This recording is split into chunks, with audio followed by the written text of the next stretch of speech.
எல்லாருக்கும் வணக்கம். நான் Malini. Welcome to cook with Malini. நம்ம இன்னைக்கு ரொம்பவே சாஃப்டான பஞ்சு போல இருக்கக்கூடிய ஆப்பம் ரெசிபி தாங்க பார்க்க போறோம். ஆப்பத்துக்கு ஈஸ்ட் சேர்க்காம தேங்காய் பால் கஞ்சி காய்ச்சாம ரொம்ப கஷ்டப்படாம ரொம்ப ஈஸியா மாவரைக்கலாங்க. செம்ம சாஃப்டான பஞ்சு போல இருக்கிற ஆப்பம் நம்மளுக்கு கிடைக்கும். ரொம்பவே சாஃப்டான ஆப்பத்தை எப்படி செய்யறதுன்னு பார்க்கலாங்க. ஃபர்ஸ்ட் மாவரைக்கிறதுக்கு அரிசி ஊற போட்டுக்கலாங்க. மிக்சிங் பவுல்ல 1 கப் அளவு பச்சரிசி சேர்த்துக்கலாம். நான் இந்த கப்ல தான் மெஷர் பண்ணி எடுத்திருக்கேன். 1 கப் அளவு இட்லி அரிசி சேர்த்துக்கலாங்க. நான் ரேஷன் பச்சரிசி சேர்த்திருக்கேன். இட்லி அரிசி 1 கப் கூட சேர்த்திருக்கேன். அரிசியை ஒரு 2ல இருந்து 3 வாட்டி நல்லா வாஷ் பண்ணி எடுத்துக்கலாங்க. தேவையான அளவுக்கு தண்ணி சேர்த்து ஊற வச்சுக்கலாம். அரிசியை நல்லா வாஷ் பண்ணிட்டு ஊற வச்சுட்டேன்.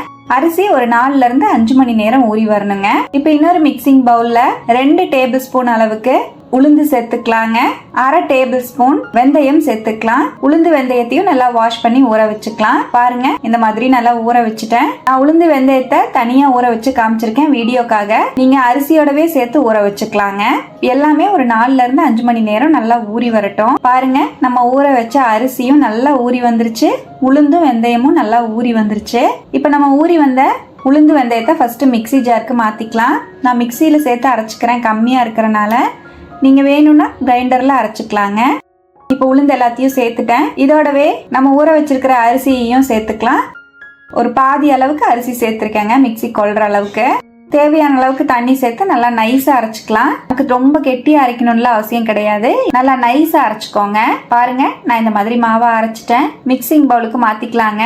இப்ப மீதி இருக்கிற அரிசியையும் மிக்சி ஜாருக்கு மாத்திக்கிறேன். தண்ணி சேர்த்துட்டு நல்லா நைஸா அரைச்சுக்கலாம். இப்ப 2வது மாவையும் அரைச்சு எடுத்துட்டேங்க. நல்லா ஸ்மூத்தா அரைச்சுக்கோங்க. அப்பதான் ஆப்பம் நல்லா சாஃப்டாவும் நல்லா சாப்பிட டேஸ்டாவும் இருக்கும். இப்ப அரைச்ச மாவை அதே மாவோடவே சேர்த்துக்கிறேன். மிக்சி ஜார் அலசி ஒரு 1/2 கப் அளவு தண்ணி சேர்த்திருக்கேன். 1 டீஸ்பூன் உப்பு, 1 டீஸ்பூன் சர்க்கரை சேர்த்துக்கலாங்க. சர்க்கரை ஆப்ஷனல் தான். நம்மளுக்கு லைட்டா அந்த பிரவுன் கலர் கிடைக்கிறக்கும் மைல்டான ஒரு ஸ்வீட்னஸ்க்காக சேர்த்திருக்கேன். நல்லா மிக்ஸ் பண்ணிக்கலாம். உங்களுக்கு வேண்டாம்னா ஸ்கிப் பண்ணிருங்க. இப்ப பாருங்க, நம்ம மாவை நல்லா கலந்து விட்டுட்டேன். மாவோட கன்சிஸ்டன்சி இந்த மாதிரி தான் இருக்கணும். ரொம்ப தண்ணியாவும் இல்லாம ரொம்ப கெட்டியாவும் இல்லாம இந்த மாதிரி ரெடி பண்ணிக்கோங்க. இது அப்படியே ஒரு 8 மணி நேரம் ரெஸ்ட் விட்டுறலாங்க. நல்லா ஃபெர்மெண்டேஷன் ஆகி வரட்டும். மாவை ஒரு நைட் முழுக்கவே நான் அப்படியே விட்டுருந்தேன். மாவு நல்லா பொங்கி வந்திருக்கு பாருங்க. சூப்பரா நம்மளோட ஆப்ப மாவு ரெடி ஆயிடுச்சு. நல்லா மிக்ஸ் பண்ணிக்கலாம். மாவோட கன்சிஸ்டன்சி இந்த மாதிரி இருக்கு. உங்களுக்கு வேணும்னா நீங்க கொஞ்சம் தண்ணி சேர்த்து தண்ணியா கூட கரைச்சிக்கலாம். இப்ப நம்ம ஆப்பம் ஊத்திக்கலாங்க.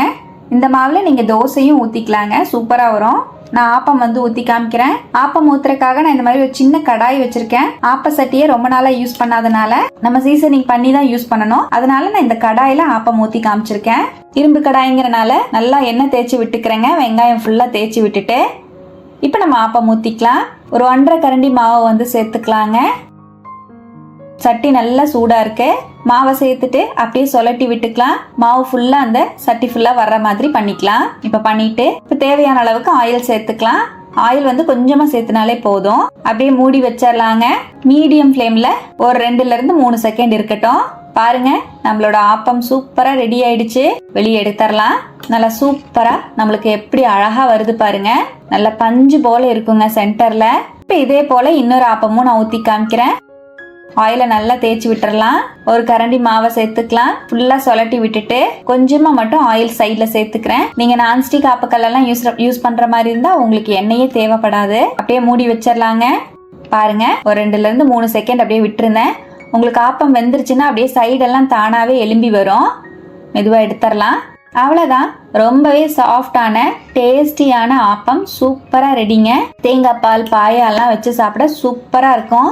ரொம்பவே சாஃப்டான இந்த ஆப்பத்தை இதே போல நீங்களும் ஈஸியா வீட்டுல செஞ்சு பாருங்க. கஞ்சி காய்ச்சி கஷ்டப்படாம தேங்காய் சாதம் எல்லாம் சேர்க்காம எல்லாம் சேர்க்காம ரொம்பவே ஈஸியா ரெடி பண்ணிருக்கோம். இதே மெத்தட்ல செஞ்சு பார்த்துட்டு எப்படி வந்ததுன்னு கமெண்ட்லயும் என் கூட மறக்காம ஷேர் பண்ணுங்க. நம்ம சேனலுக்கு இப்பதான் ஃபர்ஸ்ட் டைம் வந்திருக்கீங்கன்னா சப்ஸ்கிரைப் பண்ணி பக்கத்துல இருக்கிற பெல் ஐக்கானை பிரஸ் பண்ணுங்க. லைக் பண்ணுங்க. ஃப்ரெண்ட்ஸ் அண்ட் ஃபேமிலியோட ஷேர் பண்ண மறக்காதீங்க ஃப்ரெண்ட்ஸ். தேங்க்யூ.